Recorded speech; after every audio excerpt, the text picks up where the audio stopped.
সুন্দর আজকে মধুময় বৃন্দাবনে আপনারা উপস্থিত হয়েছে। আর সেই ভগবানের সর্বশ্রেষ্ঠ লীলা পরিবেশন করবার জন্য আজকে আপনাদের সম্মুখে এসে দাঁড়িয়েছি।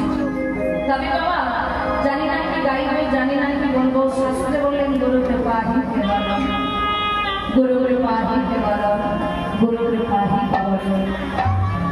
তাহলে গুরু কথার অর্থ কি? বলেন গু মানে হলো অন্ধকার, রু মানে হলো আলো। সেই গুরুচরণ আশ্রয় করে যতটুকু শিক্ষা লাভ করেছি ততটুকুই পরিবেশন করতে গিয়ে আমার মতনে অনেক ভুল ত্রুটি হবে। কেন মা? হওয়াটাই স্বাভাবিক। কারণ আজকে যে জায়গাটা আমার কমিটির বাবুরা আজকে আমাকে দিয়েছে, এই জায়গাটা কিন্তু আমার মতো মানুষের জায়গা নয়। আহা, এই জায়গাটা হলো সুখদেব গোস্বামীর জায়গা।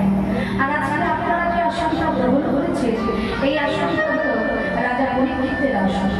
তো এই জায়গাটায় দাঁড়িয়ে জানি না কি বলবো, জানি না কি গাইবো। এই লীলার মাধ্যমে অনেক ভুলত্রুটি হবে কেন? হওয়াটাই স্বাভাবিক। কেননা হাজার কথা বলতে গেলে কত কথা ভুল হয়ে যায়। আর সারা বস্তুকে পরিত্যাগ করে সারা বস্তু